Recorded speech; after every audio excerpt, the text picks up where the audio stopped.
بسم اللہ الرحمن الرحیم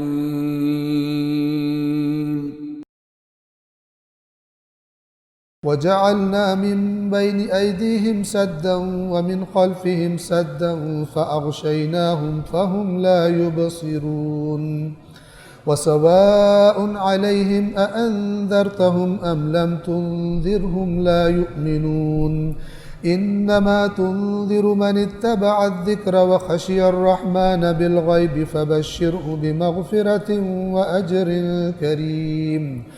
إِنَّا نَحْنُ نُحْيِي الْمَوْتَى وَنَكْتُبُ مَا قَدَّمُوا وَآثَارَهُمْ وَكُلَّ شَيْءٍ أَحْصَيْنَاهُ فِي إِمَامٍ مُبِينٍ وَاضْرِبْ لَهُمْ مَثَلًا أَصْحَابَ الْقَرْيَةِ إِذْ جَاءَهَا الْمُرْسَلُونَ إِذْ أَرْسَلْنَا إِلَيْهِمُ اثْنَيْنِ فَكَذَّبُوهُمَا فَعَزَّزْنَا بِثَالِثٍ فَقَالُوا إِنَّا إِلَيْكُمْ مُرْسَلُونَ قالوا ما أنتم إلا بشر مثلنا وما أنزل الرحمن من شيء إن أنتم إلا تكذبون قالوا ربنا يعلم إنا إليكم لمرسلون وما علينا إلا البلاغ المبين قالوا إنا تطيرنا بكم لئن لم تنتهوا لنرجمنكم وليمسنكم منا عذاب أليم قالوا طائركم معكم أئن ذكرتم بل أنتم قوم مسرفون۔ اور ہم نے ان کے آگے دیوار کھڑی کر دی اور ان کے پیچھے بھی دیوار کھڑی کر دی اور ہم نے انہیں ڈھانک دیا لہٰذا وہ کچھ دیکھ نہیں پاتے۔ یہ بھی خواہش نفس کا اثر ہے۔ قرآن نے بتایا ہوا ہے، کیا تو نے اس آگے آ جائے گا، کیا تو نے اس کی حالت پر غور کیا کہ جس نے اپنی خواہش کو اپنا معبود بنا لیا اور اب علم ہوتے ہوئے اللہ نے اسے گمراہ کر دیا، جانتا بھی ہے پھر بھی غلط سائٹ پہ جا رہا ہے، گویا یہ آنکھوں والا اندھا ہے۔ تو یہ اللہ فرمائے ان خواہش پرستی کی وجہ سے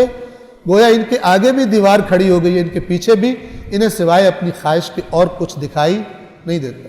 اگر خواہشات پوری ہو رہی ہیں تو بہت اچھی بات ہے، ہر چیز مزیدار ہے، اور اگر خواہشات سے کچھ چیز ٹکرا رہی ہے تو پھر وہ چیز ہٹ جائے گی، خواہشات اپنی چیز پر باقی رہیں گی، اس چیز کو ماننے سے یہ انکار کر دیں۔ اور ان کے لیے کوئی فرق نہیں، اے رسول آپ انہیں خبردار کریں یا نہ کریں، یہ ایمان نہیں لائیں گے، یعنی یہ ان کی سٹیج آ چکی ہے اپنے اعمال کے نتیجے میں۔ آپ تو صرف اسے تنبیہ کر سکتے ہیں، تنبیہ یعنی خبردار کرنا، ہوشیار کرنا۔ آپ تو صرف اسے تنبیہ کر سکتے ہیں جو اس ذکر کے پیچھے چلے، جو آپ بتا رہے ہیں فالو کریں، وہ گویا اثر لے گا، اس کو فائدہ ملے گا اس خبردار کرنے کا، ورنہ مکہ والے سنتے تو سارے تھے لیکن ہر سننے والے کو یہ قرآن فائدہ نہیں دے گا۔ آپ تو صرف اسے خبردار کر سکتے ہیں جو اس ذکر کی اتباع کرے اور بن دیکھے اس رحمان سے ڈرے،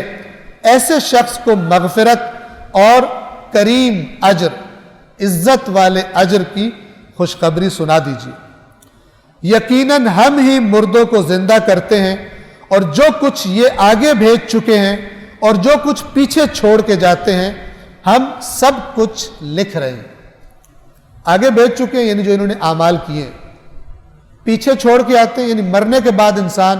کوئی جو برا کام یا اچھا کام کوئی بنیاد باندھ کے آیا، کوئی صدقہ جاریہ چھوڑ کے آیا، اللہ اس کو بھی دیکھتا ہے،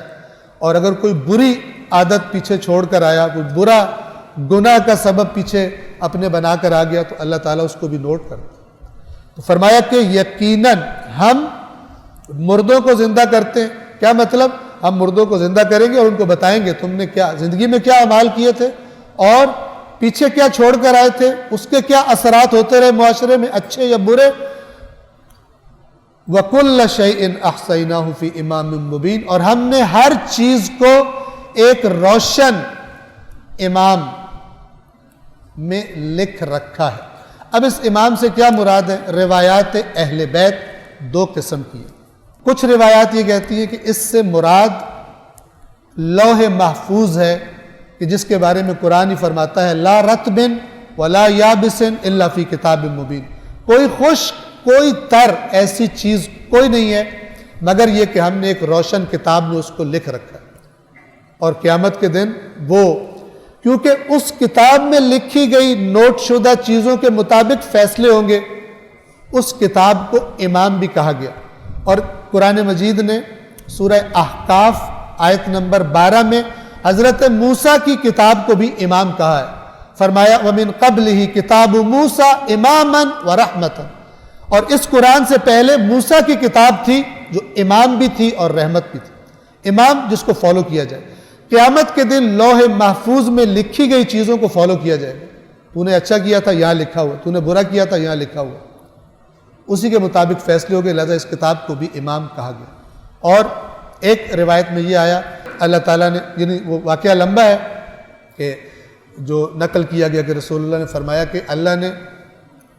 علی کو بہت سارے علوم عطا کیے ہیں اور علی وہ امام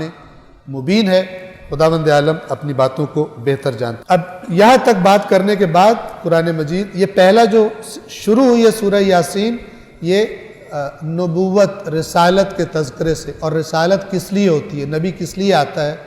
وہ بیان کرنے کے لیے پھر اللہ کے نبی سے کہا گیا کہ ان کو آپ ایک بستی کا قصہ بیان کیجیے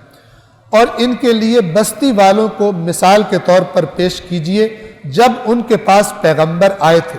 جب ہم نے ان کی طرف 2 پیغمبر بھیجے تو انہوں نے دونوں کو جھٹلا دیا، پھر ہم نے تیسرے کے ذریعے ان پچھلے دونوں کو تقویت بخشی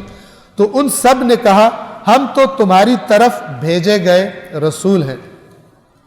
بستی والوں نے کہا تم تو صرف ہم جیسے بشر ہو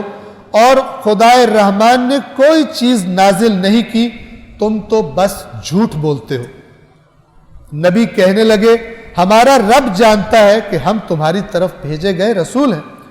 اور ہم پر تو سوائے صاف صاف پیغام پہنچا دینے کے اور کوئی ذمہ داری نہیں ہے، ہم تو آئے اس لیے کہ اللہ کی بات صاف صاف تمہیں پہنچا دیں۔ بستی والوں نے کہا ہم تمہیں اپنے لیے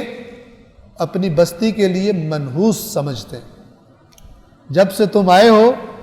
ہماری اتنی اچھی بستی تھی، پیسفل بستی تھی، تمہارے آنے کی نوست سے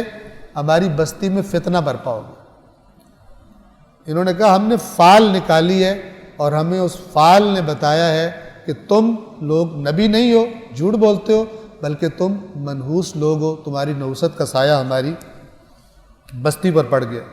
اگر تم باز نہ آئے تو ہم ضرور تمہیں سنگسار کر دیں گے، یعنی پتھر مار مار کے تمہیں ہلاک کر دیں گے اور ہماری طرف سے تمہیں دردناک عذاب ضرور پہنچے گا۔ رسولوں نے کہا تمہاری بدشگونی یعنی تمہاری نوست تو تمہارے ساتھ ہے، کیا اس لیے تم ہمیں منحوس کہہ رہے ہو کہ تمہیں نصیحت کی جا رہی، تمہیں کوئی آ کر نصیحت کرے تم کہتے ہو منحوس ہے،